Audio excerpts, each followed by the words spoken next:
também agradeço o convite do Unimúsica para fazer parte esse ano como curadora. Eu sou Nina Fola, eu sou cantora, sou atriz, sou produtora também e sou doutoranda aqui dessa universidade em Sociologia. Quando eu estou aqui, eu gosto muito de falar desse lugar, né? Porque é uma conquista, não é só minha, é uma conquista de muitas histórias, mas não estamos aqui para falar sobre mim, né?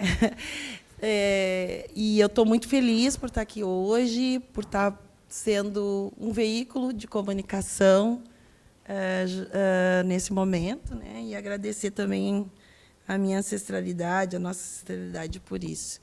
Eu não vou apresentar a Jupi, eu vou pedir que ela se apresente, se diga, se mostre para a gente aquilo que ela quer se mostrar, para a gente começar. Jupi, é um prazer te conhecer pessoalmente. E já somos amigas, né? Ali já estabelecemos a amizade, que é, né?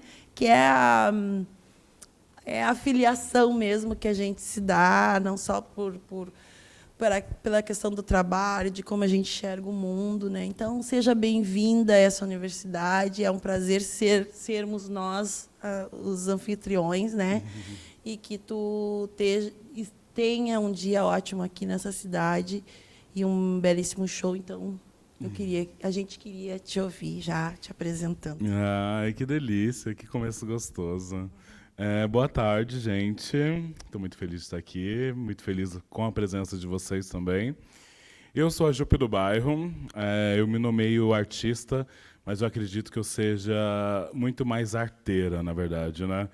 Porque todas as camadas que eu comecei a trabalhar com a arte, elas acabaram sendo autodidata, né?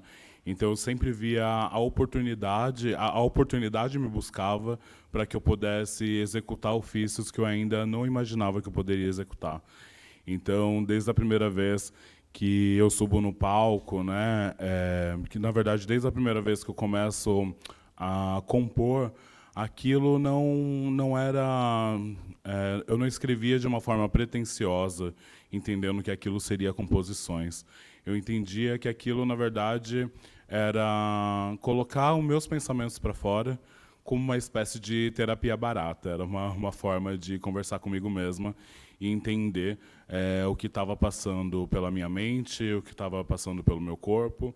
E, com isso, fui entendendo que corpo era mente, que mente era corpo, e que mudanças estavam acontecendo em ambos e que eu precisaria tomar atenção, né? E desde então eu tenho movimentado o meu Corpo Sem Juízo, né? Lancei meu primeiro EP solo em 2020, depois de já ter trabalhado também com a criação de Pajubá, da Linda Quebrada, ter tido o projeto paralelo também com a Bad Sista, como Bad do Bairro. E hoje me coloco nesse movimento assim, de entender o que pode o meu corpo, justamente o que a gente estava conversando ali, né? O que eu posso fazer agora com as ferramentas que eu tenho, né? E que elas sejam de transformação. E, a princípio, eu uso a principal ferramenta, e eu acho que é a camada mais profunda da arte, que é justamente explorar o meu corpo. E entendendo isso, eu começo a criar possibilidades de imaginar o inimaginável. Então, essa sou eu, aquariana, solteira, uma informação importante, né? Porque quero o after, né? Mais tarde. E é isso, gente. Ai, que coisa é muito importante tu trazer essa ideia do corpo, né? De utilização do corpo como arte. Bom, eu vou adentrar esse comentário, mas antes dizer assim que esse evento Rasuras Transversais, a gente também falou um pouco sobre isso, ele tinha como um briefing, né, uma ideia inicial, trazer artistas da cena contemporânea brasileira que remetesse à ideia diaspórica africana, né? E, para nós, a primeira questão fundamental foi naturalizar o fazer, a produção e o fazer dos artistas negros como arte brasileira em geral. Não da forma de democracia racial, né, de que somos todos iguais, porque a gente sabe, como artistas negros, que a nossa luta ela é de uma outra forma, ela precisa ser de uma outra forma. E por isso que eu acho que o corpo, nesse momento, né, vira um baita instrumento, porque a gente chega nesse país, chega nas Américas, como corpos, né, corpos de trabalho. E tanto o fazemos, que aí, quando a gente faz uma curadoria, partindo dessa ideia de diáspora africana, a gente vê que a gente é um corpus muito trabalhador da música brasileira. Sim. É muita gente, é muita coisa. Foi uma curadoria muito difícil, de escolha, de colocar essa diversidade, né? A gente tem a tua presença hoje, mas a gente tem Te Enganar, a gente tem Amaro Freitas. Então, assim, uma ideia de que a gente não está numa única versão do que é diáspora, do que é negritude, do que é ação. Então, te comentar o quanto é importante isso e dizer que quanto oportuno tu está dizendo isso, né? Então, eu queria que tu refinasse um pouquinho para a gente essa ideia de utilizar o corpo como arte, se tu quiser, né, abrir um pouquinho mais a partir desse meu comentário, assim, porque a gente sabe, também eu acho que é importante para finalizar e te dar mais subsídios, que a gente aqui nesse estado tem sofrido, não. A gente tem vivido situações de extrema violência contra corpos negros, né?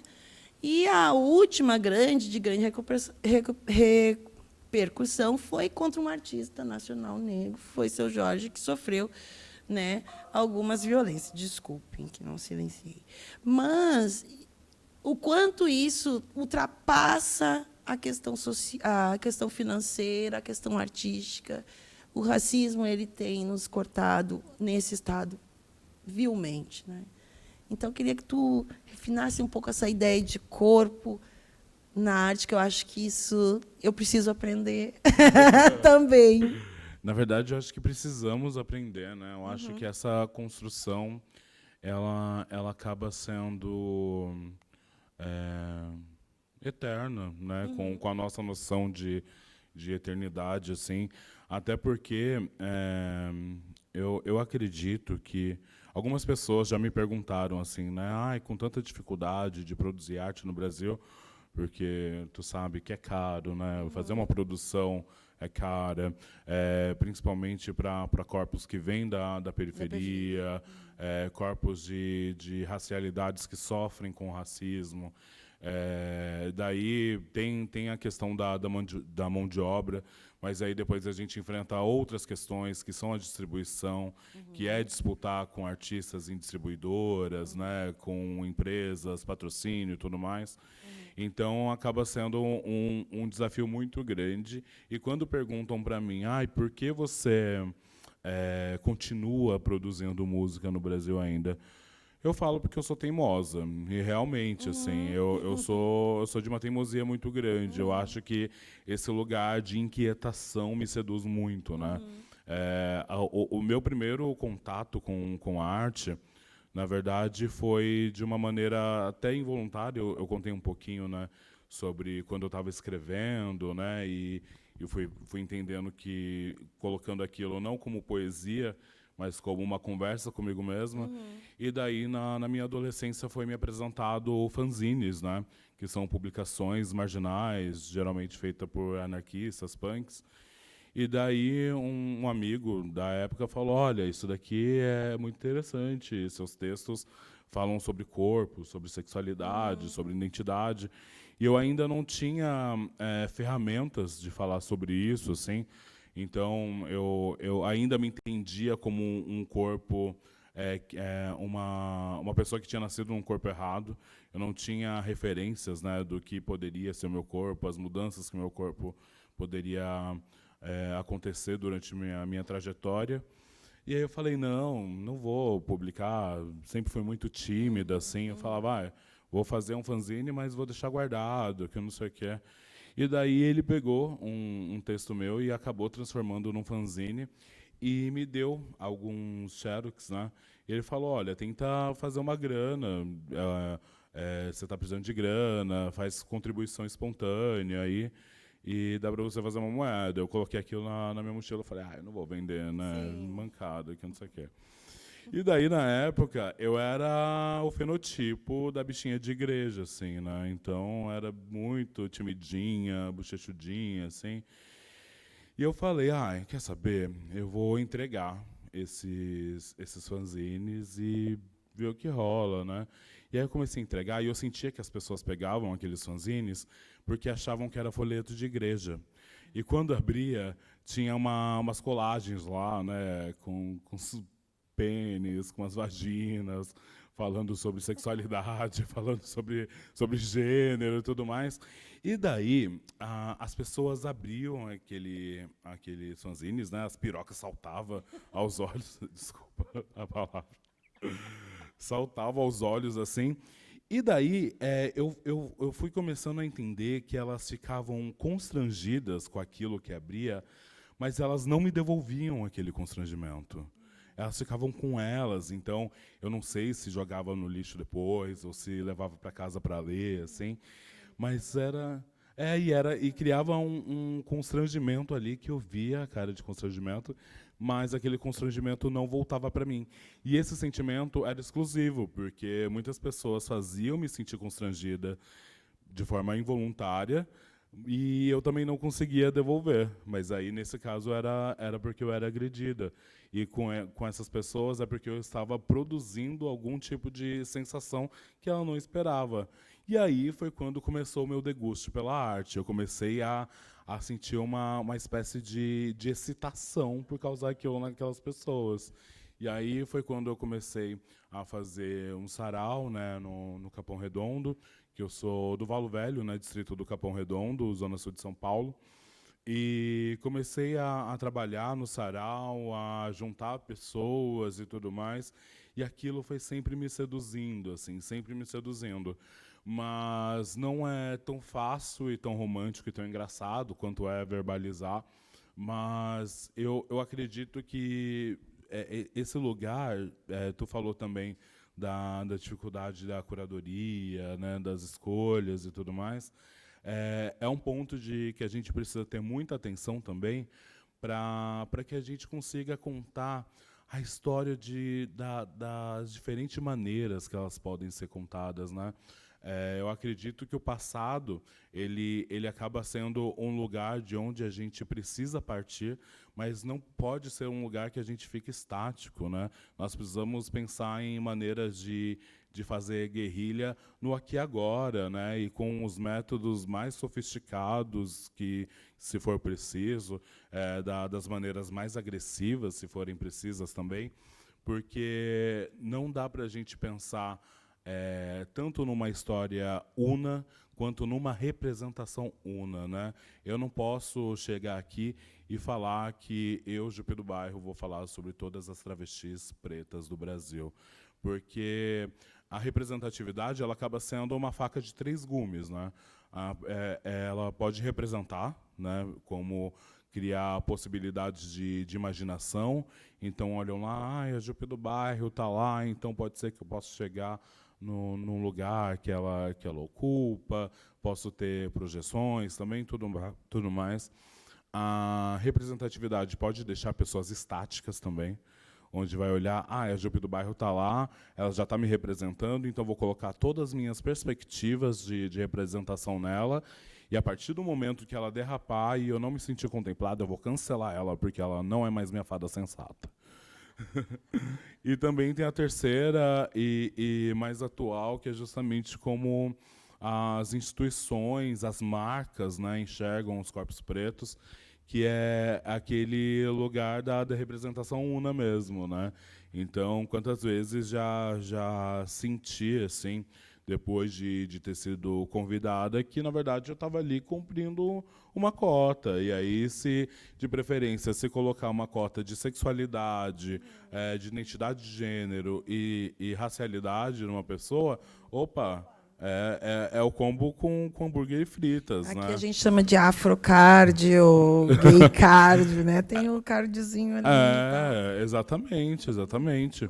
E daí eu tenho feito esse exercício de continuar enquanto teimosia, né, nessa produção artística, mas também tô de olho, entendendo esse mercado, principalmente o mercado da música, mas eu estou fazendo de uma maneira que eu preciso projetar a minha carreira por longa data. Eu não consigo e não posso me projetar no aqui e agora.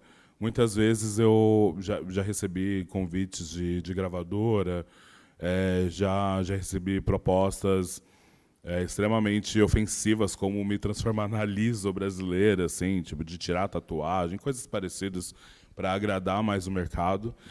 E com muita resistência eu fui dizendo não, enquanto uma lágrima escorria, Sim, até porque eu ia dizer isso, e a barriga ronca, né? A barriga ronca, as contas vêm aí.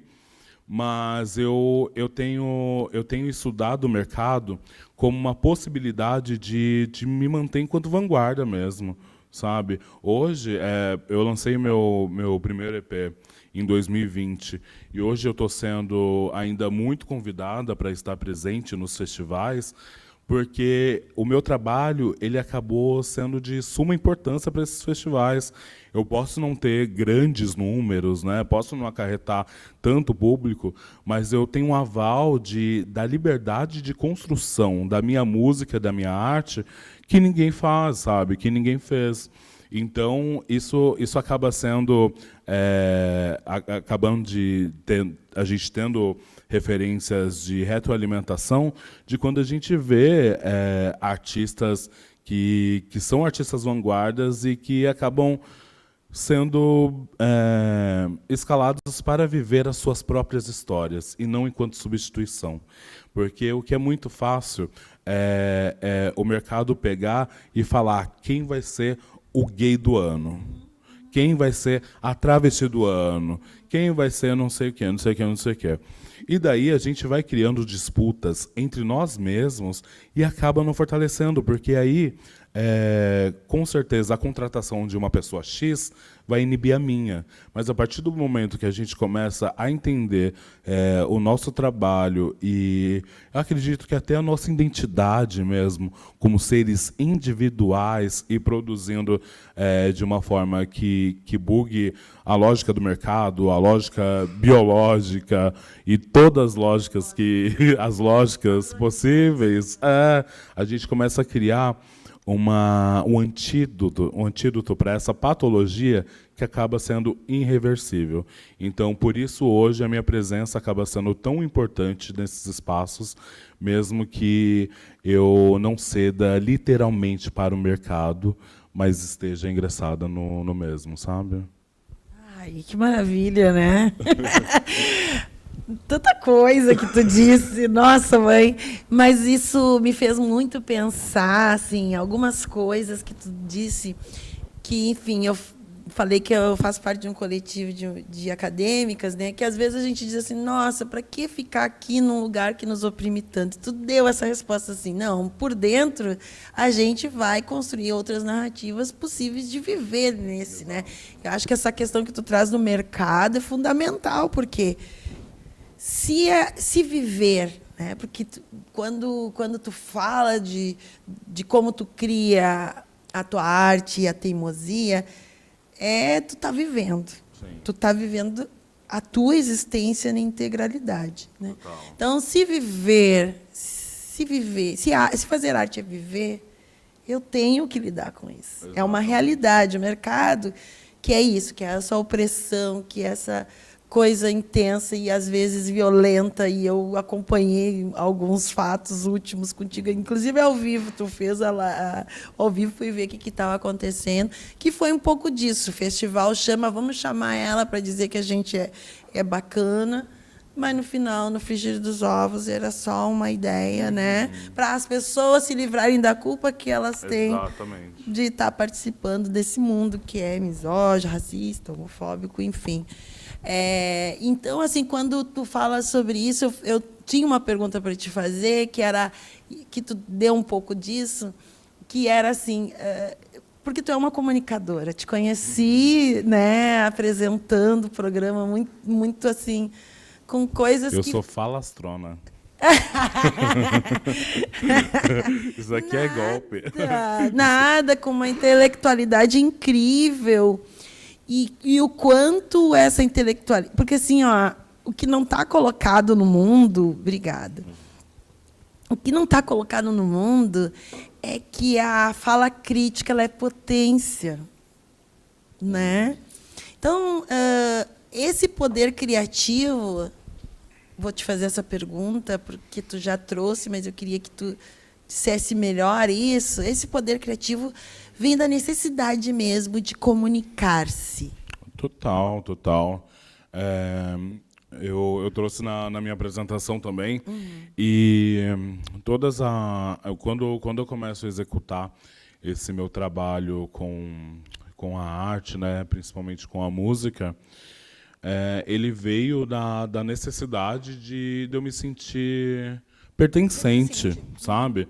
Então eu via, né, que a minha necessidade de me sentir pertencente e nessa busca implacável de permanecer ao fim, eu não me via.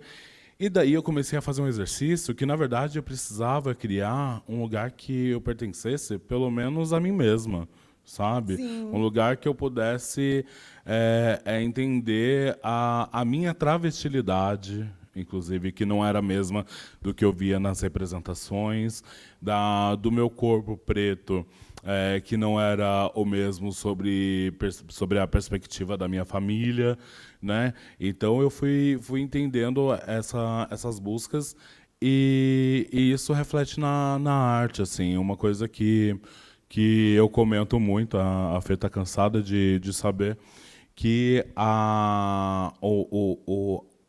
o meu trabalho é a minha vida. E eu não quero dizer também o workaholic, vamos se matar de trabalhar, que eu não sei o que é. Mas é que é justamente onde eu me sinto viva. Eu não gosto de romantizar ao ponto de dizer que a arte me salvou, porque a arte tem sido bem cruel comigo e com pessoas que produzem arte no Brasil. Mas é justamente na arte que eu encontrei a possibilidade de estar viva e de me inventar. Tanto que a arte ela acabou sendo uma grande desculpa para me tornar quem eu sou. Porque até então, eu colocava uma saia, eu falava, não, é porque eu sou artista. Pintava uma unha, não, é porque eu sou artista. Aí comecei a beijar uns meninos na escola, não, é porque eu sou artista. Né? E foi se criando uma grande desculpa para eu escrever a história de quem eu sou hoje. Então eu acabo sendo uma projeção e uma tela ainda não finalizada de uma pintura que eu venho criando a partir da possibilidade. E sim, vem da necessidade, sabe? Quando me convidam, Jupe, a gente tem R$ 50 aqui para um DJ set. Você toca? Eu toco. Jupe, eu preciso de ajuda com styling aqui para me vestir, que eu não sei o que é. Você pode me vestir? Visto. E a gente vai para a Lua. A gente precisa de astronauta. Você conhece? Eu? Nossa, acabei de voltar. E aí a gente vai criando essas possibilidades como ela vem e com a necessidade. E principalmente corpos vindos da periferia, né? Esses corpos, eles têm um chip de adaptação ao seu tempo, assim, que é inevitável. E corpos trans de trazer a necessidade não só da fala, mas de executar os seus pensamentos, que é inevitável. Então, eu tenho feito... Eu tenho uma frase também que entrevistando o Antônio Pitanga, sempre foi muito latente para mim, que é a vontade de não querer caducar ao seu tempo. E eu ainda sou jovem, né, uma jovem adulta, e eu quero fazer esse exercício para sempre, né? Mesmo com as necessidades, com a barriga que ronca, com essa criação que às vezes acaba sendo até involuntária para se sentir pertencente, mas eu não quero perder a ternura de me sentir pertencente ao meu tempo. Eu não quero ser um corpo que vai ditar as últimas regras de identidade, de gênero, de sexualidade ou de racialidade. Eu quero que novas possibilidades me cheguem e que eu me lambuze com aquelas informações, sabe? Não quero me caducar e achar, não, tem que ser assim, porque no meu tempo é assim. A gente já viu que isso não deu certo durante muito tempo, né? E se as células do nosso corpo, elas se regeneram por completo, quem dirá a nossa mente, né? Quem dirá as próximas mentes? Então, que venha cada vez mais possibilidades de corpos e pensamentos e pessoas, né, para que a gente possa celebrar junto. Estou seduzida totalmente. Incrível. E fiquei pensando, estava falando da periferia. Eu já larguei meu celular, que eu tinha umas coisas, mas... vai pro TikTok aqui. Vocês, né?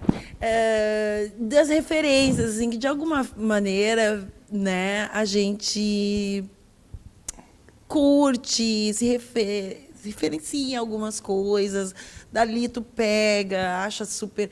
Né, tu citou agora o Pitanga, eu acho que as pessoas mais velhas elas têm coisas, sacadas importantes que a gente tem que realmente guardar e levar na nossa memória, eu acho que isso que ele trouxe.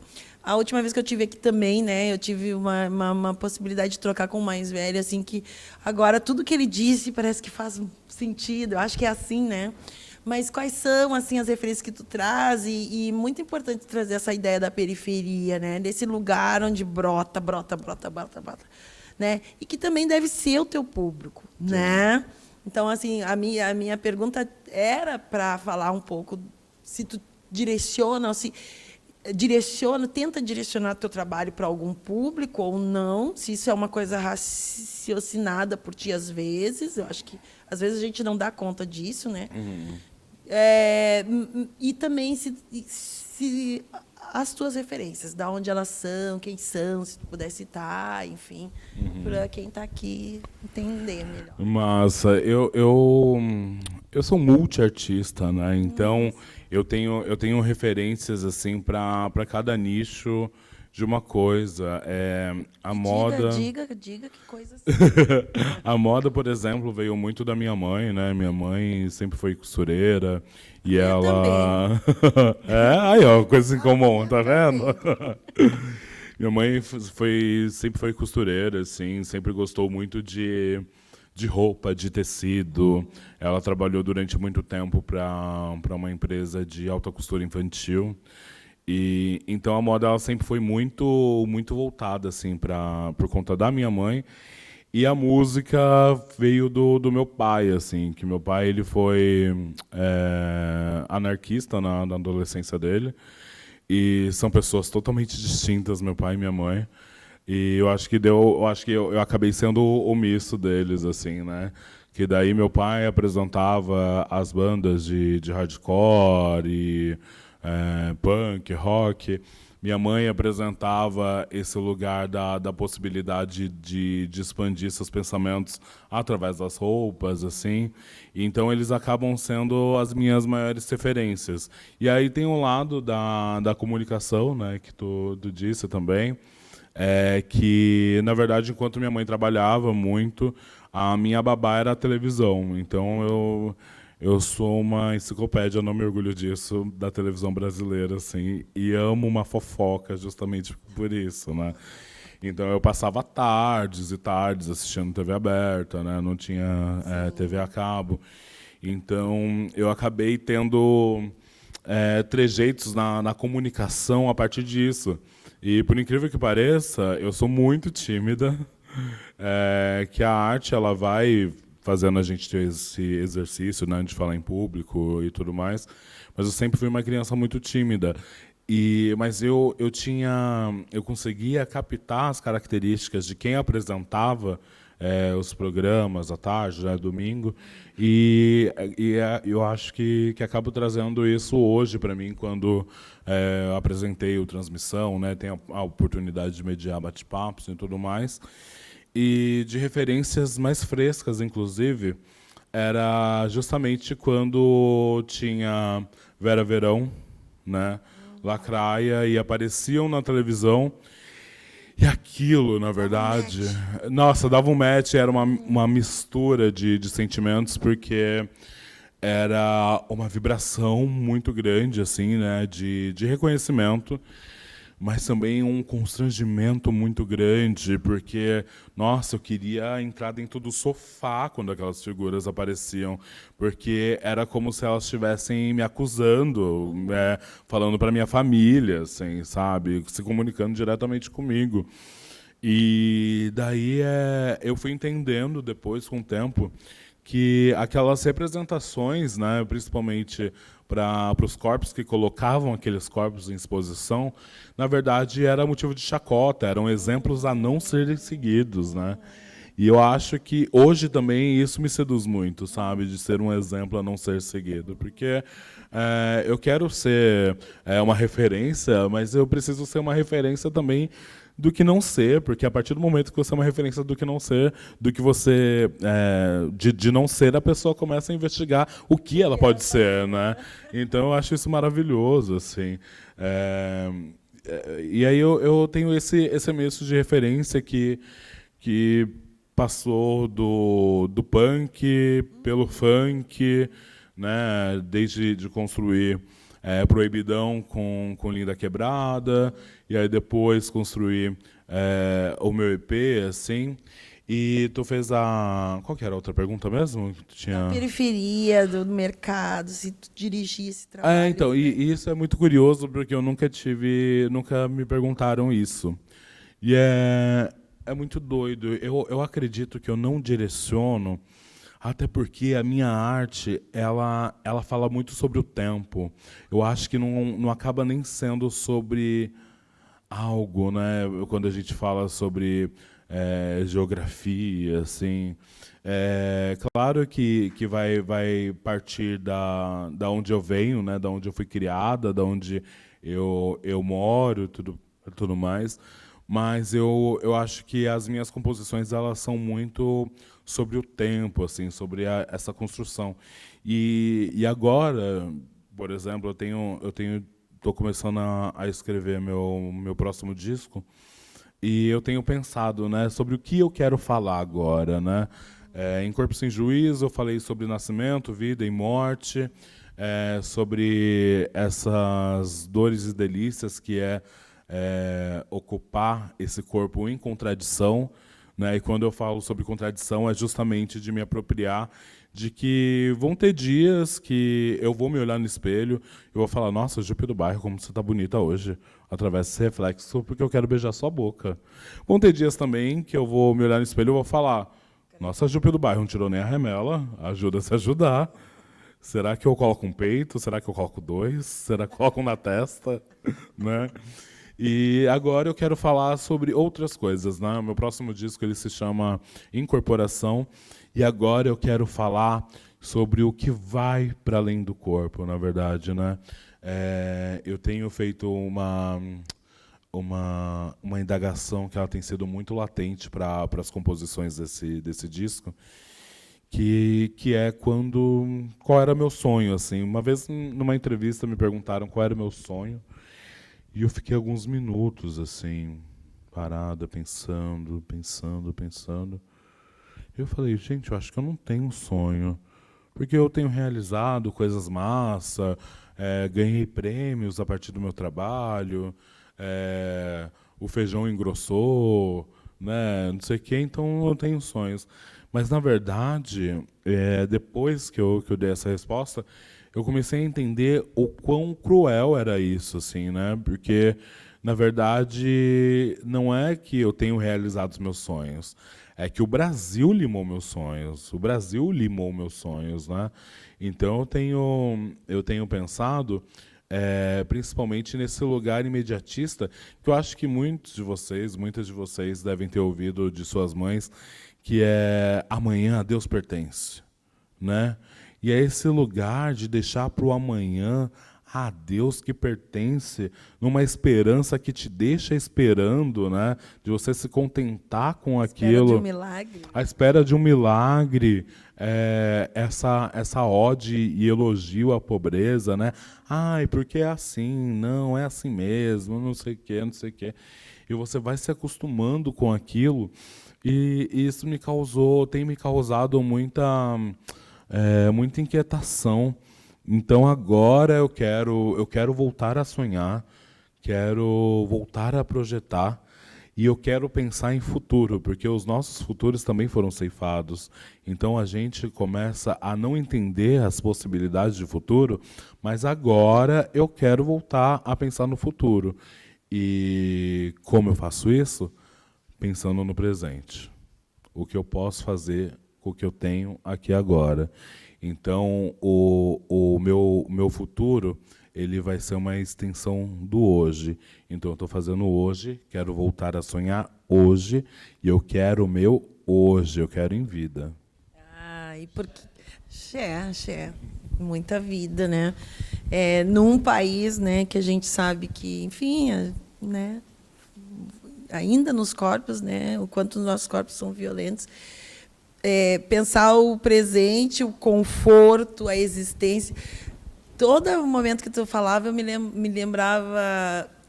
me lembro da cena em que Nina Simone, né, a minha xará, eu sou xará dela, né, por óbvio, diz que liberdade é não ter medo, né? Eu sinto isso na tua fala, né, de que com certeza tu tem teus medos, né, para estar falando isso e construindo esse presente, né, esse presente de dizer, porque é isso, né, uma criança ela começa a se construir olhando a paisagem e dizendo que ela dizendo para ela o que ela não pode ser. E é assim que a gente se constrói, é assim que tu te construiu. E agora o exercício, né, é de fazer isso nessa medida. Acho muito importante quando tu fala que não quer ser exemplo para ninguém, porque é isso, né? Eu tenho essa experiência de subir no palco, daí tu desce do palco, as pessoas estão ali querendo ser tu, né? Então acho que essa fala é libertadora também para as outras pessoas, né? Quando tu fala num sentido de liberdade para ti, dando, se é que a gente pode dizer assim, liberdade para o teu público também ser, né? Total, não, e se a gente pensar literalmente na palavra liberdade, né, significa já se livrar de algo. Então eu quero me livrar desse fardo mesmo e quero sentir medo, quero sentir angústia, quero sentir felicidade, quero sentir prazer, quero sentir raiva, eu quero sentir tudo, eu quero sentir muito, porque é justamente isso que faz o combustível de nós estarmos vivas, né? E que bom, e não que a gente tenha que passar por esses momentos de provações, entre aspas, né? Que é a tristeza e esses sentimentos que nos deixam para baixo. Mas que bom que a gente passa por eles, porque eles são importantes para que a gente possa canalizá-los, né? É claro que não é para ficar num lugar vampiresco, né? Tipo, nossa, agora eu vou sofrer, a Jupe do Bairro falou que eu posso sofrer, agora só vou sofrer. Não, é de ter esse sofrimento, saber canalizar para entender como ele pode ser transformado, né? E já que estamos nas referências de mulheres pretas aqui, uma frase que me ajudou muito também, principalmente nesse tempo de isolamento e pandemia, foi da Conceição Evaristo, que é: enquanto um olho chora, o outro espia o tempo procurando solução. E é justamente isso que eu quero fazer, né? Eu quero e preciso me dar ao luxo de chorar, de entender as minhas fragilidades, que eu não vou ser forte sempre, todos os dias, que eu tenho o meu momento que eu vou precisar de um cafuné também, vou precisar abrir a Netflix e procurar o filme mais blockbuster, farofa, para não ter que pensar em nada, sabe? Vou ter meus momentos de desacelerar também, porque eles acabam sendo extremamente importantes para quando a gente pegar impulso. Aí pegou impulso, já era, né? O míssil não tem ré. Não tem. É pura humanidade isso, né? É puramente ser humano, é entender que isso se constitui... E é autocuidado. E autocuidado também é uma tática de guerra. Também é um mecanismo de guerra. Porque é justamente que eles não esperam, que a gente se cuide, que a gente fique sempre em contenção, esperando uma brincadeira, esperando sempre uma atenção, assim, e tudo mais. E quando a gente relaxa, a gente tem esses momentos de lazer, esses momentos de autocuidado, quando a gente vê que esse sistema, eles têm rasuras, e se tem rasuras, eles podem ceder. Olha, trouxe a palavra do... Publi, hashtag Publi. Trouxe a palavra do evento e que vem nessa... Rasuras transversais é nessa intenção mesmo, assim. De que, enfim, né, também nos estudos que eu faço sobre racismo, enfim, eu trabalho com comunidades tradicionais, principalmente povo de terreiro, mas...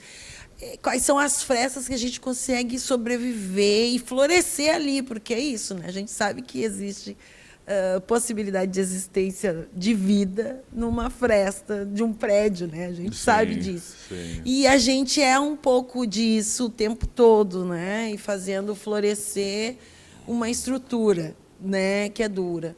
E, bom, Jupi, é muito filosófico esse papo, mas acho que é puramente a ideia que a gente tinha aqui de saber de onde vem essa criação, sabe? De se sentir também inspirado por ti, inspirada por ti, a partir desse local que não se estabiliza também, né? Que está sempre de olho, sempre atenta, sempre em movimento, que isso é também possibilidade positiva, que me parece, às vezes, várias coisas que tu trouxe assim, dizendo, nossa, né, que coisas, que categorizações tão tolas que existem hoje, que tem que ser fixo, que tem que ser romântico, que um artista não pode se colocar nessa dor, nessa angústia, porque isso constitui o humano. Porque acho que, às vezes, o artista é colocado nesse lugar de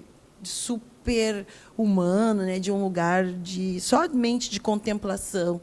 O lugar da diva, né? Esse lugar intocável, de endeusamento. E que nos mata. Claro, com certeza. Nos envolve em outras coisas. Com certeza. Eu acho que às vezes artistas muito mais, assim, mas eu acredito que às vezes nem precisa ser artistas, né? Às vezes, sei lá, uma pessoa que não alisa o cabelo, por exemplo, ela é endeusada, né? Colocam como, nossa, maravilhosa, corajosa. E vai, ainda mais vai agora nas redes. E vai te afastando. E é muito nítido, assim, como esse lugar ele vai te endeusando, e justamente para fazer as pessoas se afastarem de você, e isso inibe as suas relações, a comunicação, relacionamentos, né? Porque você é ali, a pessoa maravilhosa, ovacionada e tudo mais, mas aí quem te acompanha até em casa, né? Maravilhosa, mas com quem a pessoa está saindo, né? Qual é o corpo que a pessoa tá dividindo seus afetos, né? Então são lugares que eu presto muita atenção também, e que acabam ferindo mesmo, porque aí já te coloca um poder de super-humanidade que não te cabe, que você não vai sustentar, né? Que às vezes você quer um carinho, quer um afeto, né? Quer se aproximar das pessoas, mas aquele topo, aquele pedestal que te colocam, te afastam e acaba tirando a sua humanidade, né? Que eu acho que é o mais cruel, que é quando tiram sua humanidade e você acaba se tornando não uma pessoa, mas sim suas características, né? Você já não é mais Nina, né? Você acaba se tornando a preta, a forte, a maravilhosa, a não sei o quê, a não sei o quê, não sei o quê, não sei o quê, não sei o quê, não sei o quê. E o mais perigoso é que uma mentira contada várias vezes vira verdade, né? Então a gente se ilude também. Isso é perigoso. Muito. Porque aí quando a gente vê nesse momento de queda, de declínio ou de fragilidade, quando a gente vai procurar falar, mas cadê? Eu sou tão maravilhosa, eu sou tão não sei o quê, não sei o quê, não sei o quê, e você não tem base. Então, por isso que é importante a gente ir construindo nossas bases dentro das nossas contradições, dentro das possibilidades e ferramentas que a gente tem, para que a gente, quando tropeçar, tenha um colchonetezinho, mesmo que fininho ali, para a gente ficar ali, pensar um pouquinho, pegar impulso e falar, opa, deixa eu voltar. E aí a gente vai construindo uma cama king size, né, quando tropeçar, e aí vai ficando mais confortável, inclusive justamente pelas pessoas como pessoas mais velhas que vieram antes da gente, conseguem hoje, né, ter um tropeço muito mais confortável, justamente por conta da experiência, né? Perfeito. Perfeito. Então, gente, tem alguém que quer conversar também, né? Ai, tem que abrir esse espaço para vocês. Eu ficaria aqui, né? Mas tem alguém que quer também falar com a Jupe, alguma coisa? Ah, não acredito. Uma cartinha? Ah! Alguém leva para... Tem que gravar, né?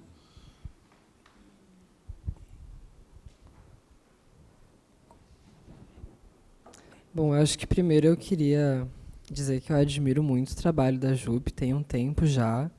Eu sou estudante de jornalismo, então eu acho que das Jupes a que eu acabo mais admirando é a Jupe que eu conheci em transmissão, que para mim, assim, eu sou estudante de jornalismo, mas eu sou muito desiludido, assim, com muita coisa no jornalismo também. E vendo transmissão, na real, eu vejo ali, eu acho que isso que você falou de vanguarda, de futuro, não sei se eu vejo como um exemplo, mas eu acho que eu vejo justamente como uma possibilidade que permite explorar outras possibilidades, né? E foi dali também, e da música, que eu fui tirando muita coisa, porque a gente também tem muito essa ideia de que a produção de conhecimento ela se dá na academia, né? Só que eu acho que ali na música e ali no programa, vindo de você e da Lin, eu considero assim, vocês duas, por mais que não acadêmicas, eu vejo vocês como pensadoras fundamentais, assim. E boa parte da construção da minha análise, da minha terapia, eu tirei muita coisa dali, porque foi justamente nesses espaços, é exatamente isso que você disse, eu fui vendo também, me encontrando nesses lugares e reivindicando coisas, por exemplo, a linguagem. Eu acho que a forma como vocês lidam com a língua, assim, é quase que uma epifania, assim, né? Você descobrir que, poxa, a língua ela é feita para mim usar e para mim desmontar ela e para mim brincar com ela, né? E, enfim, na análise isso gera várias coisas, né? Daí eu apresentei para minha psicóloga, ai, Jupe do bairro, linda quebrada. Daí minha psicóloga foi atrás também, se apaixonou e vai formando essa concha de retalhos, né? Então, como é que eu posso pensar a análise a partir disso? A partir de todas essas coisas que estão sendo construídas, né? E que estão sendo tecidas, enfim. E eu acho que eu queria perguntar nesse sentido que eu comecei a minha fala falando de uma Jupe específica, né? Mas eu não sei se até não é meio perversa essa visão de várias Jupes, né? Eu não sei se essa fragmentação ela é uma coisa positiva, né? Que nem eu falei, eu sou estudante de jornalismo, mas eu também sou um pouco arteiro. E se a gente precisa se apoiar nessa fragmentação mesmo da pluralidade dentro de nós, ou se às vezes a gente precisa se voltar mais para a unidade, né? Se centralizar mais, não sei. E falar também, eu acho que depois da pergunta só essa questão do corpo mesmo, uma das artistas que eu mais sou apaixonado é a Marina Abramovic. A Marina Abramovic ela fala muito dos limites do corpo também, e eu acho que eu fui conectando assim nessa minha jornada todas essas coisas, e eu acho que é fundamental a gente pensar mesmo o espaço que o nosso corpo ocupa E também, né, o nosso corpo dançante, o nosso corpo entrevista, o nosso corpo estudante, se esses corpos são fragmentados ou se eles são essa unidade que acaba sendo fragmentada com o tempo, ou a gente fragmenta para dar conta, né? Que nem você falou da arte, que é esse espaço muito importante da vazão, né? Eu fui sendo aquilo ali na arte, depois aquilo saiu da arte também e tomou um aspecto geral, enfim. Eu acho que é mais isso dos fragmentos e da unidade. Mas qual é o teu nome? É Pedro. Pedro, prazer, Pedro. É muito interessante tudo isso, assim. Eu pisei na universidade pela primeira vez, foi dando aula. E foi muito maluco, assim, para mim, porque eu comecei a fazer palestras, né, administrar aulas com uma certa frequência, e daí eu fui reparando, na verdade, como que era a apresentação que as pessoas que estavam ao meu lado, né, dando aula, fazendo parte dessas palestras, geralmente eram apresentadas através de suas teses, né, de suas pesquisas e tudo mais. E daí as apresentações que eram a minha eram justamente pelas características do meu corpo, né, Jupe do bairro, preta, gorda, periférica e tudo mais. E daí isso começou a me bugar, porque eu comecei a pensar se eu era pertencente àquele espaço mesmo, né?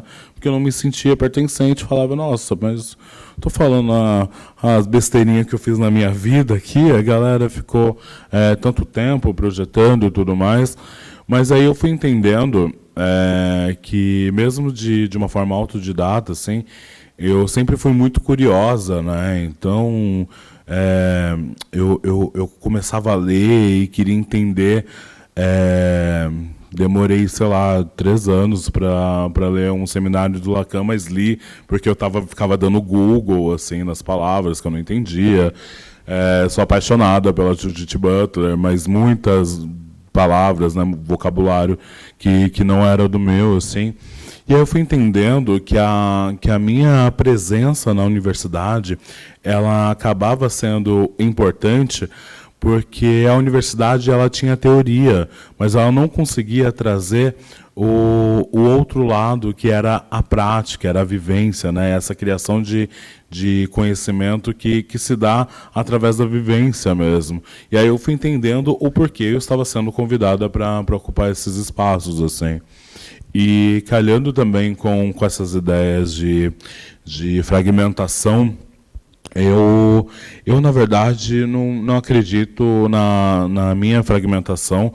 Eu acho que eu tenho várias frentes, eu ocupo várias frentes, assim, mas eu acabo sendo um corpo, né? Porque mesmo que a gente possa criar personas, assim, eu crio persona quando estou bêbada. Que aí eu falo, não fui eu, foi a Adriana Crespão, que é a minha persona. Mas aí, claro que tem os divertidamente aqui, né, que trabalham na cabecinha, né, que fazem tudo acontecer, assim, mas no final das contas sou eu, né, que administro todas as minhas ações, as minhas escolhas e tudo mais. E eu tenho algumas amigas, assim, né, da arte, que até conseguem separar o artístico, né, a pessoa física da jurídica, assim. Então, a Lineker, por exemplo, que tem um guarda-roupa de Lineker cantora, um guarda-roupa de Lineker casual, né. Eu conversei uma vez com a Liz Caymmi também, que consegue fazer isso, e eu acho que eu me perdi no personagem, porque eu saio com figurino que não devo, não tenho essa diferenciação mesmo do que é a Jupe do bairro e do que é a Jupe Lourenço Mata Pires, e eu continuo assim nessa busca, e eu acho que foi justamente pelo motivo que eu ingressei na arte, né? Então eu comecei a me inventar na arte, e aí isso acabou tornando conta de tudo de mim, assim, das minhas criações, das minhas vontades, assim. Então eu acabo sendo uma, mas com muitas possibilidades de existência e que elas acabam sendo mais uma espiral. Então eu posso passar pelo mesmo lugar, mas nunca mais vou ser a mesma, sabe? Então já fui muitas, mas hoje eu sou uma e amanhã eu quero ser outra.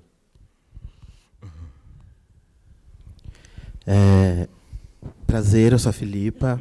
Que doida.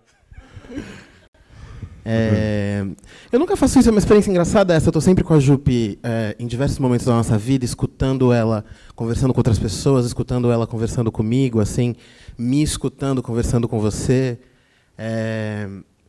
E fiquei te ouvindo falar agora e fiquei pensando numa coisa que é: você saberia dar um nome para a tecnologia que é sobreviver, somar referências globais, porque eu te conheço, eu sei de onde vem as nossas referências para os nossos trabalhos, para as nossas criações,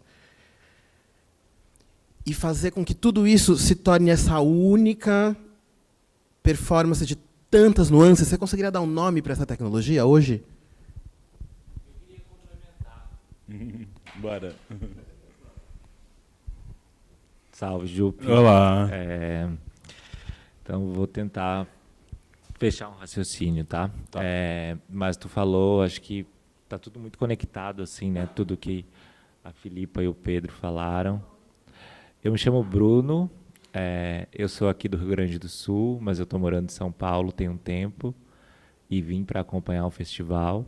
Nossa. Então, você falou sobre ser vanguarda, né? E esse evento é um evento de vanguarda, né? Historicamente, Unimúsica é um dos eventos continuados, né? Que tem programação todos os anos, mais longevo do país, né? Então, passaram inúmeros artistas, muito da vanguarda paulistana passou por aqui, mas também do país. Então, acho que você está ocupando esse espaço de fala agora, né, na principal universidade de produção de conhecimento aqui do Estado, sobre fechar esse círculo, né, que você vem tateando na sua fala. E motivo de orgulho, assim, motivo de orgulho para quem se percebe enquanto um corpo parte de uma comunidade, né? Acho que também se falou muito sobre em viver versus a ideia de sobreviver e o quanto isso pode ser uma armadilha nesse meio da arte e dos mercados e dos sistemas que sempre acham um meio de nos subjugar e dizer que tal espaço não é nosso, ou que o nosso corpo não é conforme, mesmo a gente produzindo e ocupando esses espaços a partir de um nível de excelência altíssimo, né, que para nós é sempre uma exigência fora do comum e já se passou por isso. Eu sei que é uma imagem muito dolorosa, mas eu acho que é muito significante, sim, a gente olhar para essa experiência do festival, deles terem a pachorra de desligar o som, né? Sendo você ali tocando, não por hype, mas por merecimento, sem dúvida, uma das principais artistas que tocaram naquele festival, e eles terem a cara de fazer aquilo num horário como aquele, diz muito sobre o quanto esses corpos que conduzem e fazem a manutenção desse sistema, eles não nos recebem adequadamente, eles não têm senso e tato para isso, e isso muito é porque eles vêm de uma comunidade outra, que é diferente da nossa comunidade. E eu vinha para cá tentando sair dessa imagem para a gente poder falar um pouco sobre as tecnologias e sobre a produção de vida. Eu acho que você tateou, mas acredito que tem um pouco mais a se explorar aí, que passa muito, sim, pela rede, e não sobre uma referência, e referência enquanto algo estático, ou de referencial quando tu vai lá e suga uma referência, mas de pensar os pontos de luz, que são pontos contemporâneos, a própria Filipa, que é uma artista tão grandiosa quanto, e você, né, acho que vocês estarem juntas aqui nesse momento fala muito sobre isso, mas a gente sabe que essa rede ela é muito mais ampla, né? Desde as intelectuais, as com mais visibilidade, mas mesmo que quem está lá na ponta, né? Quem está fazendo performance em festa, quem está fazendo um bar de festa, a gente sabe que é uma vida enquanto performance, né? Que passar por esse sistema, fazer essa travessia exige essa performance nesse grau que esse sistema exige da gente para que a gente consiga passar íntegro e uníssono, né? Então, talvez eu gostaria que você puxasse um pouco esses pontos de luz a partir de pessoas, de agentes, de movimentos, de núcleos contemporâneos mesmo, né? Que é quando a gente entende que a gente não está só, que a gente não é única, né? E que a gente é reflexo de fragmentos de todas essas pessoas, essas ações e esses pontos de esteio que a gente tem no meio, né?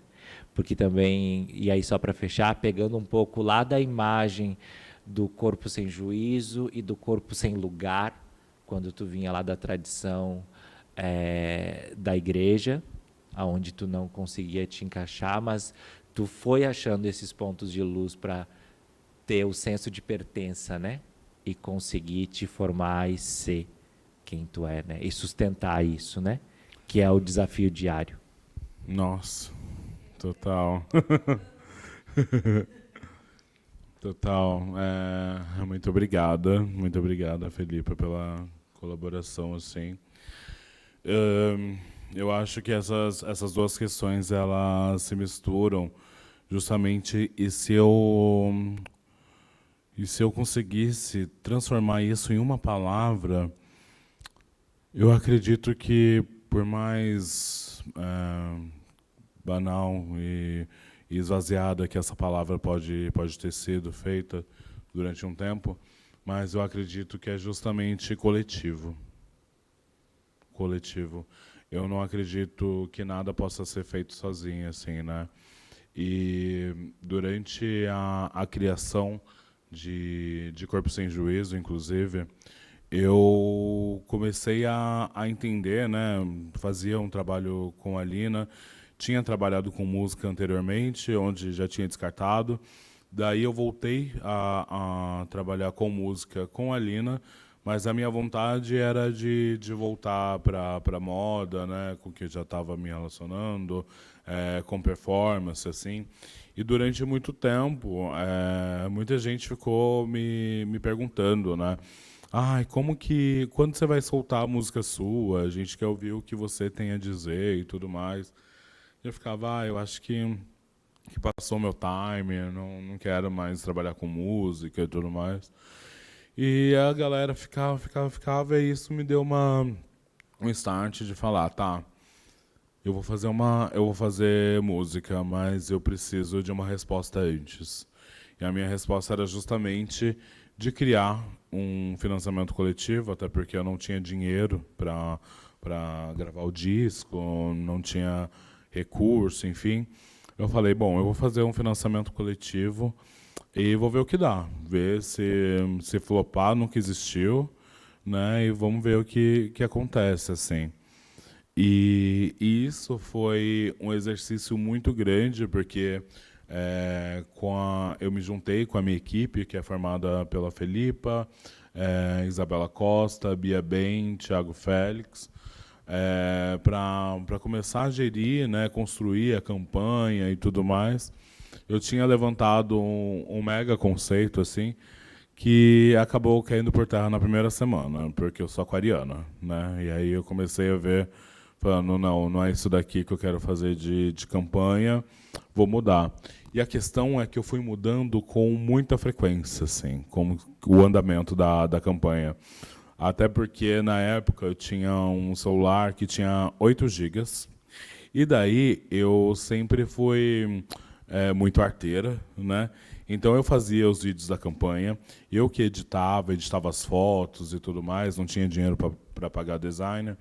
E aí, o que eu fazia? Eu baixava um aplicativo de edição de vídeo, editava o vídeo, Aí eu subia para a nuvem, apagava o aplicativo, apagava o vídeo, aí editava a foto. Aí as fotos eu editava num monte, assim, aí eu subia as fotos, apagava o aplicativo de foto, aí baixava o de vídeo. E aí eu ia fazendo isso por semana, assim. E foi muito curioso que depois eu comecei a... minha campanha foi seguindo, assim. Eu fiz inúmeras coisas, né? Desde de fantasiar a minha mãe de emo para pedir colaboração na campanha, até, né, fazer um show de strip para arrecadar. E isso foi se construindo, assim. E aí foi muito curioso que a minha campanha acabou viralizando. Então, muitas pessoas que não conheciam a minha música acabaram me conhecendo por conta da minha campanha, né? E aí eu comecei a dar aulas e palestras sobre marketing e tudo mais. Mas esse acaba não sendo o mote principal. O mote principal dessa campanha é que eu precisava acreditar em pessoas. E eu precisava que essas pessoas acreditassem em mim.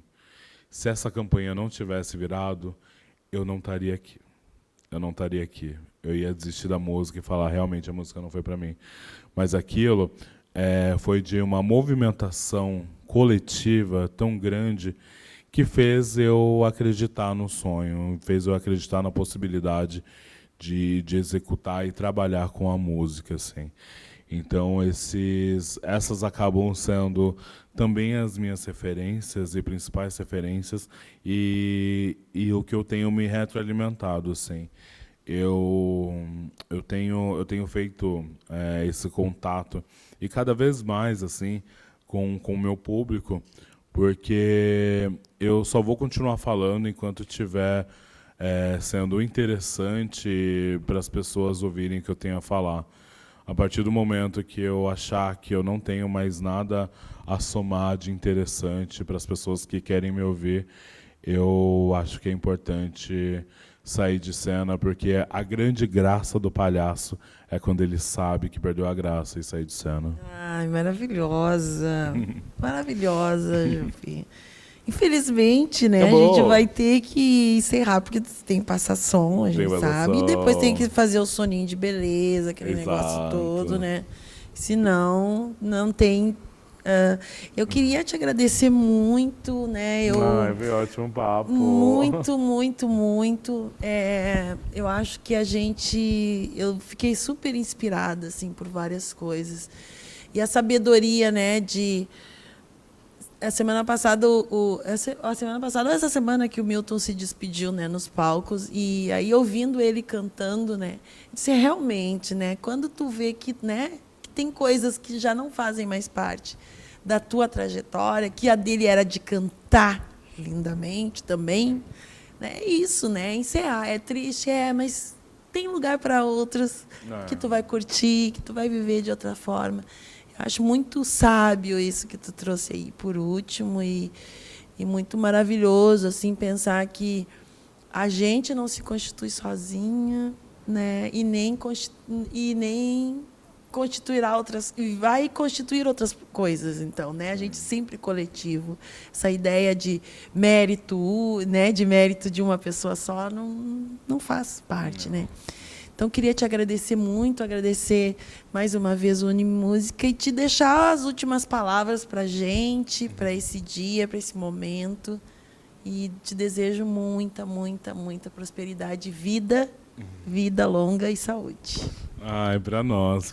Muito obrigada. Muito obrigada pelo convite mais uma vez. E obrigado por terem vindo. Chama o bonde todo, que eu preparei um show bem legal pra gente mais tarde, por favor. E muito obrigado. Eu acho que saiu daqui extremamente atravessada também. Escutar e falar é uma maneira da gente materializar as coisas, né? E quando a gente joga para o universo, as coisas elas tendem a acontecer, assim.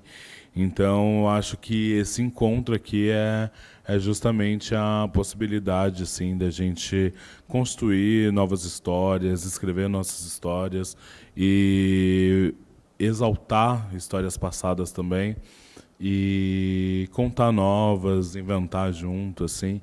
Então, muito obrigada pela essa possibilidade, privilégio de estar essa tarde aqui com vocês. Muito obrigada.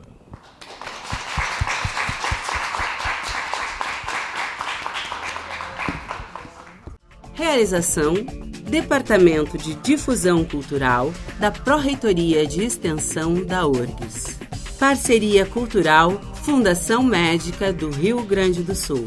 Apoio: Master Hotéis, Mesa Sesc Brasil, URGS TV, Rádio da Universidade, Muamba URGS, TVE e FM Cultura, Roger Lerina e Matinal Jornalismo, Charlie Brownie, Press, Bar e Restaurante, Marcelo Gonçalves, Patissier, Moa Cafeteria, Olivos 657, Gastrobar, Ateliê das Massas, Venezianos, Pub Café, Festival Rasuras Transversais, Unimúsica 2022.